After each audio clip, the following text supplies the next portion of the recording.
Did you know that there was once a day when a small town determined the fate of the entire America? On that day, life and death were intertwined in a fierce battle, and the courage of ordinary people became the key to freedom. This is the true story, rarely written in history books, yet its impact is still felt all around us. The year was 1777, on a cold morning in Pennsylvania, as the sun cast a strange golden glow over the hills. The townspeople had no idea that today would become an unforgettable day in their lives. Suddenly, from the distant mountains, a thunderous roar echoed. The British troops were approaching. Children played in the sunlight, cows and horses ran freely, but beneath this peaceful facade lurked only fear. The eyes of the townspeople showed terror, yet within them awakened an unyielding courage.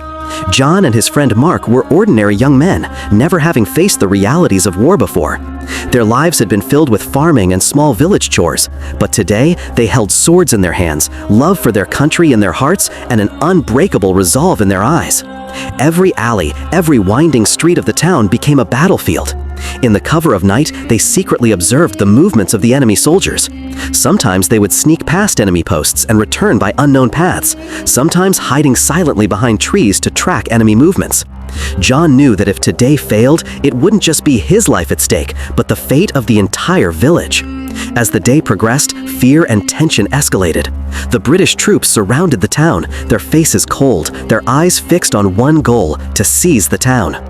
John and Mark organized small groups in the village to protect the people. Some set up defenses at street corners, while others used secret tunnels to supply food and weapons. Every step was a matter of life and death. In the early, cold morning, through thick fog, the attack began suddenly.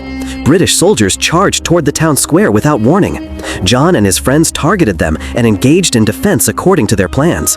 The clash of metal swords, dust, screams that echoed like bones cracking, and the sounds of stones and destruction filled the air. John's gaze was steady. He knew that a single mistake could cost the town everything. Mark stood by his side, showing utmost courage. The battle continued for what felt like an entire day. Destruction, fire, dust, and blood transformed the town into a nightmarish battlefield. Yet, under John's leadership, their small group penetrated the enemy's main camp, forcing some soldiers to retreat. The bravery of ordinary people in this small unit became immortalized in history. At one point, John faced multiple enemies on his own in the town center, his eyes filled with relentless determination. Mark came to aid him, and together they defended the heart of the town. As darkness fell, the intensity of the battle slightly eased. The town lay in ruins, many houses had burned to the ground. Yet the courage, sacrifice, and heroism of ordinary people laid the foundation for America's freedom. John, Mark, and countless unknown warriors remind us even today, sometimes it is ordinary people who shape history. The peace that returned to the streets was for those who risked their lives to shape the future. This story teaches us that courage, determination, and unity can create history in the face of any danger.